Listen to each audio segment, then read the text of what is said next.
ජීවිතයේ හොඳම දේවල් හම්බෙන්නේ අපි නරකම දේවල් වලින් හෙම්බත් වුණාට පස්සේ පුතා.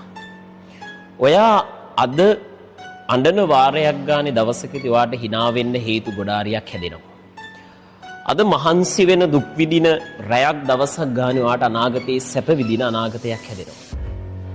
අද වෙන ප්‍රතික්ෂේප වීමක් ගානේ අනාගතයේ මිනිස්සු බලින් ඔයාව පිළිගන්නවා, වැළඳ ගන්නවා. අපි හිතන හැමදේම අපි ආස විදිහට ජීවිතේ වෙන්නේ නැහැ දරුවෝ. නරක කාලයක් ඔයාගේ ජීවිතේට ලැබිලා තමයි හොඳ කාලේ උදා වෙන්න ගන්න. අද අමාරුයි නේද ජීවිතේ? අද හරි කලකිරීමෙන් නේද ජීවත් වෙන්නේ? කමක් නැහැ. අනාගතේ ලස්සන වෙනවා. අද ටික පොඩ්ඩක් අල්ලගෙන ඉන්න. දවසක ලස්සන වෙනවමයි.